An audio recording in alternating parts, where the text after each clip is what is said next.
Hello दोस्तों, क्या हाल है। तारीख आज 31 दिसंबर, इस साल का आखिरी दिन संडे रविवार हो गया, हिंदी तिथि चतुर्थी। और आइए बात करते हैं आज के मुख्य समाचार में देश भर की तमाम बड़ी खबरों पर नजर डालते हैं। देखिए, एक तो आज पीएम मोदी मन की बात का 108वां एपिसोड संबोधित करेंगे और ये इस साल का अंतिम एपिसोड भी होगा। फिट इंडिया टॉपिक पर चर्चा होगी। हेल्थ स्टार्टअप से जुड़े युवा अपने अनुभव भी शेयर करेंगे प्रधानमंत्री के साथ। रविवार 31 दिसंबर को आज ये एपिसोड का प्रसारण सुबह 11 बजे होगा। चलिए अगली खबर है। देखिए, सरकारी बैंकों के प्रमुखों से मिली हमारे देश की वित्त मंत्री निर्मला सीतारमण। साइबर सुरक्षा से संबंधित चिंताओं समेत कई अहम मुद्दों पर चर्चा की और नए साल 2024-25 के बजट से संबंधित समीक्षा बैठक भी की। और खबर है, ऑस्ट्रेलिया के साथ व्यापारिक समझौते से रोजगार परक सेक्टर को मिला लाभ। वाणिज्य और उद्योग मंत्रालय ने जारी किए आंकड़े। बड़ी खबर है, कारोबारी मेलों से निर्यात बढ़ाने और मैन्युफैक्चरिंग हब बनने में अब मिलेगी मदद। ग्रेटर नोएडा में आयोजित हो रहा है एक्सपो मार्ट और ये एक्सपो मार्ट का आयोजन 8 से 10 जनवरी 2024 के बीच होगा। इसमें कृषि व प्रोसेस्ड खाद्य आइटम के निर्यात को बढ़ावा देने के लिए इंडस फूड मेले का आयोजन भी होगा, जिसमें दुनिया भर के 120 देशों के प्रदर्शनकारी अपने उत्पादों की प्रदर्शनी लगाएंगे। ये भारत का अब तक का खुद का सबसे बड़ा वैश्विक मेला होगा, जिसमें ऑटोमोबाइल सेक्टर से भी अलग अलग दुनिया भर की कंपनियां अपनी प्रदर्शनी लगाएगी। और वैसे आपको बता दूं, नोएडा ग्रेटर नोएडा में धारा 144 लागू हो चुकी है। नए साल की जश्न की आड़ में नहीं कर सकेंगे हुड़दंग। और भी कई राज्य सरकारों की तरफ से नए साल को लेकर कुछ नई गाइडलाइंस जारी की गई है, मैं आपको आगे बताऊंगा। फिलहाल देखिए आप अगली खबर। आत्मनिर्भरता की ओर बढ़ता हमारा भारत। विश्व की दिग्गज कंपनियां देश में निवेश के लिए प्रतिबद्ध हो रही है। मेक इन इंडिया को बढ़ावा देने के लिए इलेक्ट्रॉनिक, मोबाइल, दवा, रक्षा, खिलौना समेत कई सारे क्षेत्र की अलग अलग दुनिया भर की कंपनियां अब भारत में अपने प्लांट लगाने जा रही हैं। देखिए, इस साल 2023 का एफपीआई आंकड़ा भी सामने आ रहा है। एफपीआई का मतलब होता है दोस्तों फॉरेन पोर्टफोलियो इन्वेस्टमेंट। देखिए, 2023 में 1,71,000 करोड़ रुपए का भारी निवेश किया दुनिया भर के दूसरे देशों ने भारतीय बाजार में, इंडियन स्टॉक मार्केट में। और ये आंकड़े बताते हैं कि भारत के विकास की रफ्तार पर दुनिया के दूसरे देश भी कितना भरोसा करते हैं, राइट। वैसे हमारे भारतीयों के लिए भी शेयर बाजार में लोगों के निवेश करने के लिए सरकार ने एक नई सुविधा शुरू कर दी है। अब कंपनियों के शेयर खरीदने के लिए आप यूपीआई के जरिए भुगतान कर पाएंगे। नए साल 2024 में एनपीसीआई देने जा रहा है ये बड़ा तोहफा। जी हाँ दोस्तों, national payments corporation of India यानी एनपीसीआई का कहना है कि clearing corporation, stock exchange, depository, stock broker, bank और यूपीआई ऐप सर्विस प्रोवाइडर कंपनियों के साथ मिलकर इक्विटी केस सेगमेंट के लिए बीटा वर्जन में पेमेंट सर्विस पेश करने जा रहे हैं। और केंद्र सरकार की तरफ से ऑफिशियली घोषणा कर दी गई है, एनपीसीआई 1 जनवरी को सेकेंडरी मार्केट के लिए यूपीआई लॉन्च करेगा। अब यूपीआई पेमेंट करके आप स्टॉक्स खरीद पाएंगे, कंपनियों के अंदर निवेश कर पाएंगे। मतलब यूपीआई मतलब तो आप समझ गए, डायरेक्टली फोन पे, गूगल पे, भीम,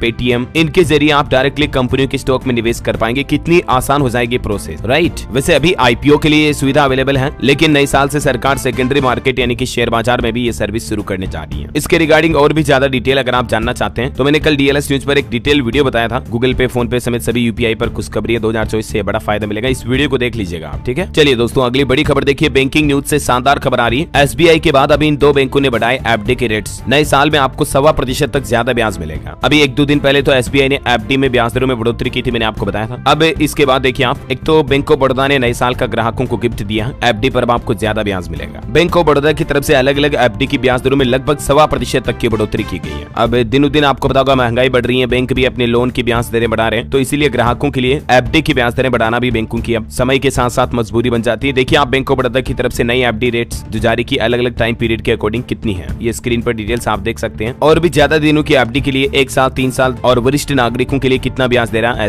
ये बैंक ऑफ बड़ौदा। अब इस बढ़ोतरी के बाद ये भी डिटेल आप देख सकते हैं स्क्रीन पर, ठीक है। और इससे पहले हाल ही में यूनियन बैंक की तरफ से भी अभी 2 दिन पहले 27 तारीख से एफडी के रेटों में बढ़ोतरी की थी, जिसकी डिटेल भी आप देख सकते हैं। तो एसबीआई के बारे में तो मैंने आपको बता दिया, यूनियन बैंक और बैंक ऑफ बड़ौदा, ये टोटल 3 बैंकों ने नए साल पर ग्राहकों को अच्छा तोहफा दिया है, ठीक है। और टेक्नोलॉजी से जुड़ी अगली बड़ी खबर देखिए दोस्तों। टच स्क्रीन और आर्टिफिशियल इंटेलिजेंस फीचर से लेस स्मार्ट फ्रीज ला रही है सैमसंग कंपनी। अच्छा, इस फ्रिज की खासियत ये होगी कि आपका फ्रिज में रखा खाना अगर खराब हो गया तो फ्रिज आपको खुद बता देगा, आपको नोटिफिकेशन मिल जाएगा। इसके अलावा आपकी पसंद की डिश कौन सी है, आज आपको क्या बनाना चाहिए, ये चीजें भी सजेस्ट करेगा ये फ्रिज। सैमसंग कंपनी का कहना है कि कंज्यूमर इलेक्ट्रॉनिक्स शो 2024 में इस फ्रिज को पेश किया जाएगा सैमसंग की तरफ से, जिसमें आपको 32 इंच की एलईडी डिस्प्ले भी मिलेगी, जिससे आप फ्रिज को स्मार्टली तरीके से कंट्रोल कर पाएंगे। और टेक्नोलॉजी से जुड़ी एक और अच्छी खबर है, आईफोन यूजर्स भी इस्तेमाल कर सकेंगे को पायलट मोबाइल ऐप को। माइक्रोसॉफ्ट का ये आर्टिफिशियल इंटेलिजेंस आधारित ऐप है, जो iOS यूजर्स के लिए भी लॉन्च हो चुका है, पहले एंड्रॉइड के लिए लॉन्च किया था। इस ऐप के जरिए आप चैट जीपीटी 4 के मॉडल का फ्री एक्सेस भी ले सकते हैं। ये माइक्रोसॉफ्ट का एआई ऐप है, ओके। और अगली बड़ी खबर देखिए दोस्तों, पहलवान खिलाड़ियों की अभी भी सरकार सुन नहीं रही है। देखिए, विनेश फोगाट ने खेल रत्न अर्जुन अवार्ड वापस लौटाए। पीएमओ के बाहर कर्तव्य पथ पर इन्होंने अपने अवार्ड छोड़ दिए। बजरंग पुनिया बोले कि महिला पहलवानों का सबसे बुरा दौर चल रहा है। विनेश फोगाट को प्रधानमंत्री नरेंद्र मोदी के ऑफिस के बाहर ही पुलिस ने रोक लिया था। अंदर जाने की अनुमति न मिलने के बाद उन्हें उन्हें अवार्ड जमीन पर ही रखने पड़े और वहीं छोड़कर ही आ गए। अभी 3 दिन पहले आपको पता होगा विनेश फोगाट ने पीएम मोदी के नाम 2 पेज की चिट्ठी भी लिखी थी, जिसमें महिला पहलवानों को इंसाफ न मिलने की बात कही गई थी। वो चिट्ठी भी मैंने आपको बताई थी जो पीएम नरेंद्र मोदी को लेटर लिखा गया। उसके बावजूद भी देखिए खिलाड़ियों की सुनने वाला कोई नहीं है। दोस्तों आपको भी पता होगा काफी महीने हो चुके हैं इस ब्रिजभूषण वाले मसले को लेकर, तो खिलाड़ियों को सरकार को सपोर्ट करना चाहिए और इस मामले पर मदद करनी चाहिए, राइट। बहरहाल अभी हमारे देश के प्रधानमंत्री नरेंद्र मोदी तो कल अयोध्या दौरे पर गए थे। वहां उन्होंने एयरपोर्ट का भी उद्घाटन किया और एक दलित व्यक्ति धनीराम के घर चाय भी पी,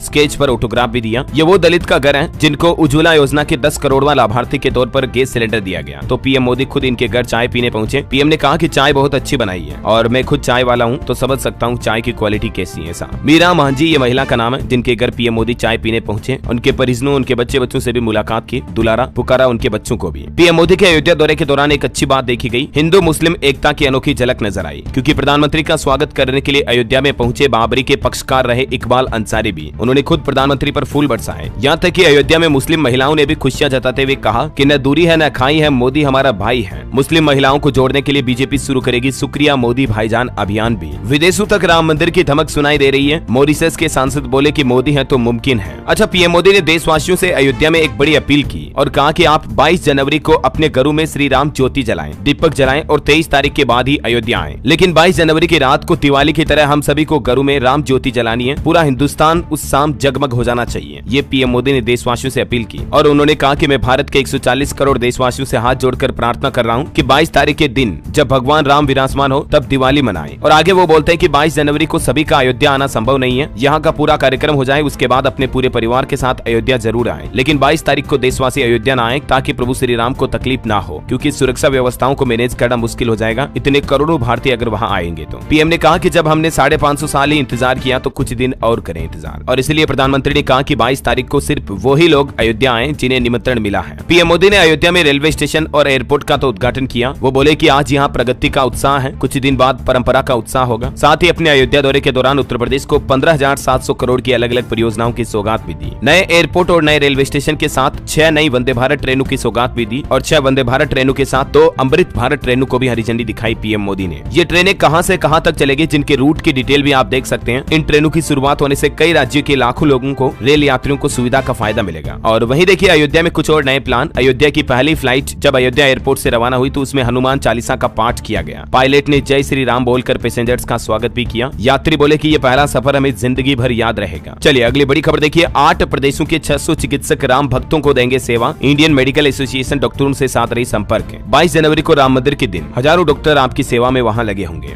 अच्छा, राम मंदिर में देखिए दोस्तों 600 किलो की अनोखी घंटी भी लगाई जाएगी। इतना बड़ा घंटा लगाया जाएगा जिसे बजाने पर ओम की आवाज आएगी। 400 कारीगरों ने मिलकर इस घंटे को तैयार किया। और वहीं खबर है कि अयोध्या राम मंदिर में छत्तीसगढ़ के चावल का भी भोग लगेगा। रायपुर से 11 ट्रकों को मुख्यमंत्री ने भगवा ध्वज दिखाकर रवाना किया, है ना। तो दोस्तों कुछ यूं सिलसिला चल रहा है अयोध्या में राम मंदिर की तैयारियों का। और चलिए अगली बड़ी खबर देखिए आप। रूसी राष्ट्रपति व्लादिमीर पुतिन ने पीएम मोदी को नए साल की शुभकामनाएं देते हुए कहा कि दोनों देशों के रिश्ते लगातार मजबूत हो रहे हैं। और रूस के राष्ट्रपति व्लादिमीर पुतिन ने पीएम मोदी को रूस आने का न्योता भी दिया। वो बोले कि हमें अपने मित्र प्रधानमंत्री मोदी को रूस में देखकर खुशी होगी। चलिए अगली बड़ी खबर देखिए। कनाडा में रह रहे भारतीयों के लिए नए साल से पहले बड़ी खुशखबरी मिली है दोस्तों। इन 2 जगहों पर काउंसलेट खोलेगा भारत। इसको लेकर सेंट्रल गवर्नमेंट ऑफ इंडिया की तरफ से ऑफिशियली प्रेस नोट भी जारी किया गया, आप देख सकते हैं। हाल ही में कनाडा में कुछ खालिस्तानियों के मामले सामने आए थे, उसके बाद अब केंद्र सरकार की तरफ से ये फैसला लिया गया और भारत ने कनाडा में 2 नए वाणिज्य दूतावास, इंडियन एम्बेसी खोलने का ऐलान कर दिया नए साल के मौके पर। ये दूतावास कहां खोले जाएंगे, कनाडा की 2 लोकेशंस भी आप देख सकते हैं। तो इससे जो हमारे भारतीय बाहर रहते कनाडा में उन्हें बड़ा फायदा मिलेगा। अच्छा, दुनिया की पॉपुलेशन भी बढ़ी है दोस्तों। देखिए आंकड़ा आ रहा कि दुनिया की आबादी पिछले 1 साल में 7.5 करोड़ बढ़ी। दावा किया जा रहा है कि 1 जनवरी 2024 को 8 अरब के पार हो जाएगी दुनिया भर में लोगों की संख्या। देखिए इंसानों ने धरती पर कितना कब्जा कर लिया। हर सेकंड 4.3 बच्चे पैदा हो रहे हैं, मतलब एवरेज हर 10 सेकंड में 43 बच्चे पैदा हो रहे हैं, जन्म ले रहे हैं। अभी दुनिया में सबसे ज्यादा आबादी वाले 10 देश कौन कौन से हैं? पहले चीन था, उसकी जगह पर भारत हो चुका है नंबर 1 पर पॉपुलेशन के मामले में। फिर चीन, फिर America, Indonesia, Pakistan, Nigeria, Brazil, Bangladesh, रूस। भारत की जनसंख्या लगभग 142 करोड़ से ज्यादा हो चुकी है ना। और अगली बड़ी खबर देखिए। हिमाचल प्रदेश के मुख्यमंत्री ने सभी सरकारी विभागों से कहा कि 1 जनवरी के बाद कोई भी पेट्रोल या डीजल का वाहन न खरीदें। दरअसल हिमाचल की सीएम सुक्खू सरकार प्रदेश में इलेक्ट्रिक व्हीकल को बढ़ावा देने के लिए ये नया फैसला लिया है। 1 जनवरी 2024 के बाद किसी भी सरकारी कार्यालय में पेट्रोल डीजल वाहन नहीं खरीदे जाएंगे, बल्कि उनकी जगह पर सिर्फ इलेक्ट्रिक व्हीकल ही खरीदे जाएंगे। यहाँ तक कि सरकार लंबे रूटों पर भी ई बसें चलाने जा रही अब तो। अच्छा, वहीं देखिए हिमाचल को एक और बड़ी सौगात मिली है। 1464 करोड़ से होगा इंफ्रास्ट्रक्चर परियोजनाओं का निर्माण। किन किन एरियाज में ये परियोजनाओं का प्लान बना है, जिसकी डिटेल्स भी आप देख सकते हैं। नाबार्ड द्वारा ये घोषणा की गई है। चलिए अगली बड़ी खबर है, उड़ीसा राज्य की कैबिनेट बैठक में बड़ा फैसला लिया गया और 13 अहम प्रस्ताव पास हुए। एक तो सिविल सर्विस की आयु बढ़ाकर 38 साल कर दी गई है, जो पहले 32 साल ही थी उसको बढ़ाकर 38 कर दिया है। इसके अलावा भी उड़ीसा के मुख्यमंत्री नवीन पटनायक की अध्यक्षता में हुई इस बैठक में 13 महत्वपूर्ण प्रस्तावों पर निर्णय लिए गए। कैबिनेट ने 200 इलेक्ट्रिक बस खरीदने का भी फैसला किया है उड़ीसा राज्य में, और परिक्रमा परियोजना उद्घाटन उत्सव का लाइव प्रसारण भी किया जाएगा। इस उत्सव के उद्देश्य से प्रत्येक पंचायत में जगन्नाथ रथ घुमाया जाएगा, इसको भी सरकार ने मंजूरी दे दी है, और पंचायत में अच्छा काम करने वाले लोगों को स्वीकृति भी मिलेगी। 3 लाख रुपए की आर्थिक सहायता राशि भी दी जाएगी। ये कुछ बड़े फैसले लिए उड़ीसा नवीन पटनायक सरकार ने। ओके, और अगली बड़ी खबर देखिए, एनसीसी रिपब्लिक डे कैंप में 907 लड़कियों समेत 2274 कैडेट हिस्सा लेंगे। रूस समेत दुनिया के 25 देशों के युवा भी इसमें सम्मिलित होंगे। दिल्ली के करियप्पा परेड ग्राउंड में 30 दिसंबर से ये एनसीसी कैंप शुरू हो चुका है ऑलरेडी। इसका मुख्य उद्देश्य है कैडेटों में देशभक्ति की भावना को जगाना। चलिए एक रिपोर्ट देखिए, पर्यावरण मंत्रालय की तरफ से आंकड़े जारी किए गए। 2023 में 177 बाघों की मौत हुई। सबसे ज्यादा 45 मौतें महाराष्ट्र में दर्ज की गई, और भी कुछ अलग अलग राज्यों के आंकड़े आप देख सकते हैं। बड़ी खबर है, भारत सरकार का साल 2024 का कैलेंडर लॉन्च हुआ। केंद्रीय मंत्री अनुराग ठाकुर बोले कि दुनिया भारत की ओर आशा भरी नजरों से देख रही है। हमारा संकल्प विकसित भारत, इस टाइटल से केंद्र सरकार ने नए साल 2024 का कैलेंडर जारी किया है, जिसमें सरकार ने प्लान बनाए हैं क्या क्या नई योजनाएं शुरू करनी है साल 2024 में, किस तरह से आखिर भारत दुनिया की बड़ी अर्थव्यवस्था की स्थितियों तक पहुंच पाए। ये सभी प्लान इन कैलेंडर में तय किए गए हैं ना। चलिए बड़ी खबर है, क्रिप्टो कंपनियों पर सख्त हुई भारत सरकार। बाइनेंस समेत 9 क्रिप्टो एक्सचेंज पर चलाया गया डंडा। दरअसल आईटी मंत्रालय की तरफ से कहा गया कि मनी लॉन्ड्रिंग कानूनों का पालन किए बगैर देश में अवैध रूप से संचालन के जो क्रिप्टो यूआरएल है उनको ब्लॉक किया जाएगा। बाइनेंस के अलावा भी ये कंपनीज की लिस्ट आप देख सकते हैं, कुकॉइन, होबी, क्राकेन, गेट.io वगैरह, इन सभी कंपनियों को भी सरकार ने नोटिस जारी किए हैं। हरियाणा राज्य में भी एक मामला सामने आया। देखिए 6600 करोड़ के क्रिप्टो करेंसी फ्रॉड में ईडी ने रेड डाली। हरियाणा में मास्टरमाइंड के पिता के घर 24 घंटे छानबीन चल रही है। ये कौन है शख्स, जिसकी जानकारी भी आप देख सकते हैं। और चलिए दोस्तों, कोरोना आंकड़ों पर बड़ी खबर आ रही कि नए साल के पहले कोरोना ने पकड़ी रफ्तार। देश में पिछले 24 घंटों में 743 नए मामले आए, जबकि 7 लोगों की मौत हुई। छत्तीसगढ़ में भी देखिए शनिवार को 31 नए मरीज मिले। 66 एक्टिव केस चल रहे हैं अभी राज्य में। छत्तीसगढ़ के कोरिया जिले में कलेक्ट्रेट के एक अधिकारी भी कोरोना पॉजिटिव पाए गए। बिहार में भी कोरोना का खतरा बढ़ रहा। गया में 6 लोग पॉजिटिव मिले। जीनोम सीक्वेंसिंग के लिए सैंपल भी भेजे गए। तो नव वर्ष के जश्न में आप भी सावधान रहें दोस्तों, ज्यादा भीड़ भाड़ वाली जगहों पर ना जाएं तो बेहतर है। और चलिए खबरों में अपन आगे बढ़े, इससे पहले आज के मौसम समाचार पर नजर डाल लेते हैं। देखिए राजस्थान, मध्य प्रदेश समेत 7 राज्यों में घना कोहरा छाया हुआ। हिमाचल प्रदेश, उत्तर प्रदेश में 5 लोगों की मौत भी हो गई कोहरे और एक्सीडेंट की घटनाओं में। दिल्ली में 80 फ्लाइट्स और 30 ट्रेनें भी प्रभावित रही। पूरे उत्तर भारत में कोहरे का कोहराम आप देख सकते हैं। यूपी में शीतलहर की चेतावनी, वंदे भारत समेत 150 ट्रेन 20 घंटे लेट चल रही है। हरियाणा में भी कोहरे का रेड अलर्ट, 15 जिलों में ज्यादा खराब हालात चल रहे हैं। राजस्थान के 11 जिलों में शीतलहर की चेतावनी, रेड अलर्ट जारी किया मौसम विभाग ने। जोधपुर, जैसलमेर और सीकर में बादल भी छाए रहे। नव वर्ष के मौके पर बारिश भी हो सकती है, तो सावधान रहिएगा आप। और हिमाचल में देखिए पहाड़ों पर हल्के हिमपात की संभावना। 6 जिलों में कोहरा छाने का येलो अलर्ट। स्काईमेट वेदर की रिपोर्ट के मुताबिक अगले 24 घंटों के दौरान भारत के किन किन राज्यों में बारिश की संभावना है, जिसकी डिटेल भी आप देख सकते हैं स्क्रीन पर। और वहीं दोस्तों आज के सराफा बाजार पर सोने चांदी के रेट पर नजर डालें तो आज कोई बदलाव नहीं हुआ, क्योंकि अब मार्केट बंद है। तो नए साल की पहली तारीख 1 तारीख के बाद ही नए रेट अपडेट आएंगे। मैंने कल बताए थे ना रेट, वो के वही है। ओके, और चलिए अगली बड़ी खबर देखिए, राइडर्स के लिए इंश्योरेंस ऑप्शन लाने पर विचार कर रहा है InDrive। ये InDrive कंपनी जो है बाइक राइडर्स जो होते हैं ना, उनके लिए इंश्योरेंस सर्विस लाने की प्लानिंग कर रही है नए साल 2024 में। बड़ी खबर देखिए, अब तक 28 देशों ने की वाइब्रेंट गुजरात वैश्विक शिखर सम्मेलन में भागीदार बनने की पुष्टि, सरकार की तरफ से दावा किया गया। 2024 में इस शिखर सम्मेलन का आयोजन होगा 10 से 12 जनवरी के बीच। और खबर है, उत्तर प्रदेश के औद्योगिक विकास मंत्री नंद गोपाल ने उद्यमियों के लिए खोला खुशियों का पिटारा। जल्द ही मिलेगी 70 करोड़ 91 लाख की प्रोत्साहन राशि। इस योजना के तहत 11 कंपनियों व इकाइयों को ब्याज मुक्त ऋण के रूप में ये धनराशि देने की घोषणा की है यूपी सरकार ने। और वहीं देखिए उत्तर प्रदेश में 680 करोड़ की लागत से बुधवार की 100 एकड़ भूमि में बनेगी सेंट्रल जेल। जल्द ही इस पर काम भी शुरू होगा। उत्तर प्रदेश ललितपुर में ये जेल का निर्माण किया जाएगा। चलिए अगली बड़ी खबर है, राजस्थान में 22 मंत्री बने, जिनमें 17 पहली बार मंत्री बने हैं। एक सीट पर वोटिंग बाकी है अभी भी, उसका प्रत्याशी भी मंत्री बना। राजस्थान में ऐसा पहला मामला देखा गया। राजस्थान में कल ही मंत्री पद की शपथ ली कई सारे विधायकों ने। और खबर है कि राजस्थान के नए मुख्य सचिव होंगे सुधांशु पंत।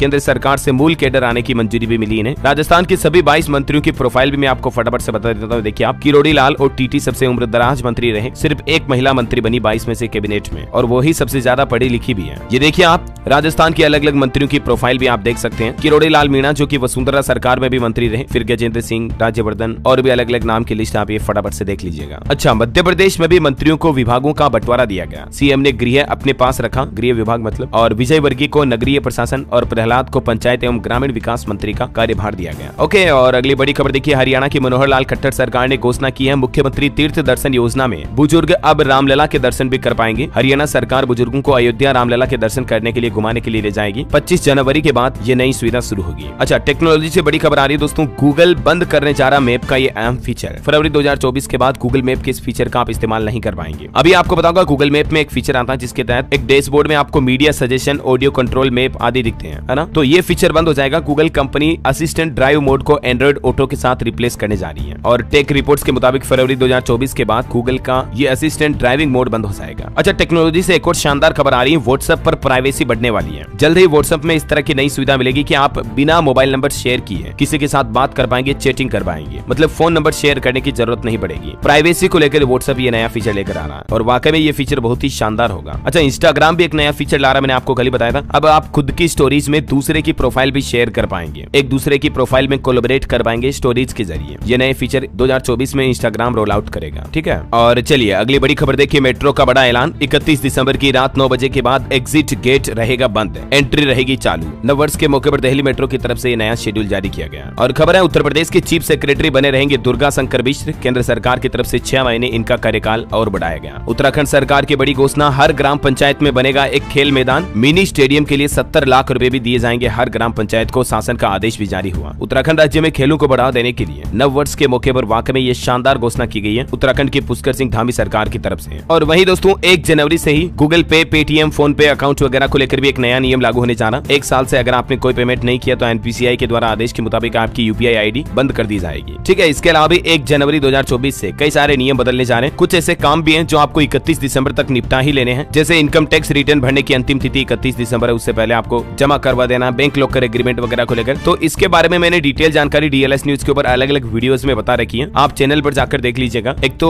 1 जनवरी से कौन कौन से 10 बड़े महत्वपूर्ण नए नियम बदलाव लागू होने जा रहे हैं, ठीक है। ये नए नियम का वीडियो भी आप देखिएगा, 2.4 मिलियन व्यूज है इस पर, देख लीजिएगा। आप समझ सकते हैं कि इस वीडियो में कितनी काम की चीजें मैंने बताई होगी। बैंक खाता वालों के लिए भी नए साल 2024 से क्या क्या नए नियम लागू होने जा रहे हैं, इसका भी अलग से वीडियो डाल दिया, देख लीजिए। आप एक बार चैनल पर जाकर विजिट करना, ये बड़ी खबरें खत्म होने के बाद, ठीक है। बहुत सारे काम के वीडियोस आपको मिलेंगे और उन सभी वीडियोस को देखना आप, क्योंकि जब भी नया साल शुरू होता है तो सरकारों की तरफ से बड़े फैसले लिए जाते हैं और मैं आपको हर एक न्यूज अपडेट, काम की खबर, सरकार का महत्वपूर्ण फैसला, जो भी नई योजना होती है, बड़ी घोषणा होती है, तुरंत डीएलएस न्यूज के ऊपर बता ही देता हूँ, पता ना आपको। तो नए साल में भी आप इन सब चीजों से अपडेट रह सको, इसके लिए आप मेरे साथ जुड़े रहिएगा। चैनल को भी सब्सक्राइब करके बेल आइकन दबाए रखिएगा। और बाकी तो मैं लाइक करने की आज नहीं बोलूंगा आपको, बार बार आप कहते हो यार डीएलएस भाई लाइक की बोलते, लाइक तो नहीं बोलूंगा मैं, आपकी इच्छा, आपका दिल कर रहा तो कर दो, बाकी कोई दिक्कत नहीं। चलिए आगे बढ़ते हैं अपन खबरों में। खबर देखिए, श्रीलंका में भारतीय मूल के तमिलों के 200 साल पूरे हो गए। जेपी नड्डा ने जारी किया इस मौके पर डाक टिकट भी। और वहीं देखिए 2 दिन के दौरे पर पश्चिम बंगाल कोलकाता पहुंचे आरएसएस प्रमुख मोहन भागवत, एआईएफएफ के अध्यक्ष से भी मुलाकात की। बड़ी खबर है, रेलवे को दिव्यांग जनों के लिए सुविधाजनक बनाने की तैयारी में है। सरकार की तरफ से नई ड्राफ्ट गाइडलाइंस भी जारी की गई, जिसमें दिव्यांग जन सशक्तिकरण विभाग की तरफ से जनता से भी सुझाव मांगे हैं कि आखिर दिव्यांगों को रेल यात्रा के दौरान और किस तरह से सुविधाएं दे सके। इसके लिए आप भी सरकार को सुझाव दे सकते हैं 29 जनवरी तक। ओके, और अगला बड़ा अपडेट देखिए आप, जम्मू कश्मीर श्राइन बोर्ड का बड़ा फैसला, नए साल से वैष्णो देवी भक्तों के RFID कार्ड पर लगेगा स्टिकर। दरअसल 31 दिसंबर को काफी भक्तों की भीड़ उमड़ती है और इसलिए बारकोड लगाया जाएगा अब आपके RFID कार्ड पर, ताकि पता चले कि ये कार्ड कहीं पुराना तो नहीं है, ऐसा है ना। और अगली बड़ी खबर देखिए दोस्तों, गुजरात की सेमीकंडक्टर पॉलिसी में जापानी, दक्षिण कोरियाई कंपनियों ने भी दिलचस्पी दिखाई। 2 लाख से ज्यादा रोजगार के मौके मिलेंगे। गुजरात में सेमीकंडक्टर प्लांट लगाने जा रही अलग अलग कंपनियां। खबर है, इंडोनेशिया के इरियन जया में भूकंप आया, रिएक्टर स्केल पर तीव्रता 6.2 रही। देर रात ये भूकंप के झटके महसूस हुए। और वहीं देखिए मार्केट से कुछ बड़े अपडेट, एथर 450 एपेक्स 6 जनवरी को लॉन्च होगा। ये एक इलेक्ट्रिक स्कूटर है जिसका ओला S1 से कंपटीशन होगा। और वहीं खबर देखिए, मुकेश अंबानी की नेटवर्थ इस साल 2023 में 76.83 हजार करोड़ बढ़ी। गौतम अडानी की संपत्ति में 3 लाख करोड़ की गिरावट आई। अडानी हिंडनबर्ग की रिपोर्ट जो आई थी ना, उसके बाद एलोन मस्क की नेटवर्थ 19 लाख करोड़ के पार निकली। अच्छा, खबर देखिए, राजस्थान जयपुर में फिर से शुरू हुई हेलीकॉप्टर राइड सेवा। 5 मिनट के लिए 5000 रुपए देने होंगे आप। हेलीकॉप्टर के जरिए आमेर, दुर्ग, नाहरगढ़, जयगढ़, हवा महल वगैरह देख पाएंगे। हरियाणा पहुंची 2 नई वंदे भारत ट्रेन, अंबाला कैंट में इनका स्वागत किया गया, जिनको पीएम मोदी ने अयोध्या से हरी झंडी दिखाई थी ना, वही ट्रेनें हैं ये। दोनों 3-3 मिनट रुकी। दिल्ली तक सिर्फ 2 घंटे लगेंगे अब हरियाणा से दिल्ली जाने में। वैसे हरियाणा में डॉक्टरों की हड़ताल भी 2 दिन टल चुकी है। नागरिक अस्पतालों में वापस मरीज देखेंगे। 1 तारीख को हरियाणा के गृह मंत्री अनिल विज के साथ डॉक्टरों की बैठक होगी और उसके बाद वापस आगे फैसला लिया जाएगा। चलिए बड़ी खबर है उत्तर प्रदेश से, 1 जनवरी को नहीं होंगे बाबा विश्वनाथ के स्पर्श दर्शन। VIP और दिव्यांग ई-रिक्शा से पहुंचेंगे मंदिर। नए साल के मौके पर ये नई व्यवस्था की जा रही है, ठीक है। और उत्तर प्रदेश गौतम बुद्ध नगर में भी देखिए आप 31 दिसंबर से 1 जनवरी तक धारा 144 लागू कर दी गई है। पुलिस ने देर शाम ड्रिंक एंड ड्राइव अभियान भी चलाया। खबर है, नए साल में हट जाएगी ODOP के तहत खोली गई दुकानें। उत्तर प्रदेश में सरकार का यह बड़ा फैसला। जिला प्रशासन ने दुकानदारों को नोटिस भी जारी किया। यूपी हरदोई जिले में सिटी मजिस्ट्रेट बोले कि अतिरिक्त मजिस्ट्रेट के बनाए जाएंगे चैम्बर भी। और हरदोई से शुरू हुआ ये अभियान धीरे धीरे पूरे उत्तर प्रदेश में लागू होगा यह नया नियम। ठीक है।